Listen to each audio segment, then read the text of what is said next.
न असताना न कळत आम्ही त्या गोष्टी तुमची काय अपेक्षा आहे? असो एसपी असो पण त्या आल्याशिवाय आमचा उपोषण सुटत नाही. कारण आम्ही लय खेटलो रायपूर म्हणत आम्हाला भाजीपाला ते साहेब नवीन यायले आम्ही त्या साहेबाला दोष देत नाही पण आम्ही थकून जायले जाऊ जाऊ बरेच वेळ जातो आम्ही पाया गाडी घेऊन तिथं जायले रायपूर लोक जायले माणसं धरून चाण्या ते म्हणते आम्ही इथं कोंडून काय करा तुमचे माणसं देते त्या बैठकीत आम्ही गाड्या करून जायले तुमच्या आम्ही त्या साहेब 8 दिवस झाले आमच्याकडे रातच्या दिवस आम्ही महिना ठेवायचं त्यांचं म्हणणं आहे की ते वारंवार पोलीस स्टेशनला जातात त्याबद्दल असं कायद्याने एखाद्या व्यक्तीवर गुन्हा दाखल केला दारूबंदी अंतर्गत तर त्याला कोर्टाच्या आदेशानुसार सुप्रीम कोर्टाचे गाईडलाईन्स आहे त्यांना त्यावेळेस जागेवरच सोडावं लागतं.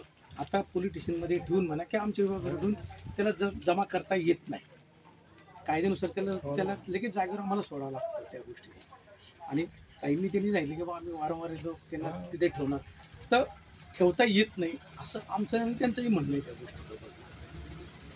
बाकी उपोषण जर असतं पण आमची विनंती आहे की आता आपण उपोषण सोडावं. नाही आमची बिन अशी अपेक्षा आहे की आमचं आता हे आता उपोषण सुटन हे काय ते ओझं होऊन जाईल. तुमच्या दोघांच्या शब्दाला आम्ही मान देऊ फक्त आज ते होईल ते शांती पण आम्हाला दोघाला असं की आमचे साहेब हे जी आता आम्ही तुमच्याशी नेहमी साहेबाची आपली नेहमीची कॉन्टॅक्ट राहील पण साहेब आमची अपेक्षा पूर्ण करतील अशी आमची विनंती 100% विनंती आहे. आम्ही तुम्हाला वेळोवेळी बिन मदत करू काय असं ते सांगू.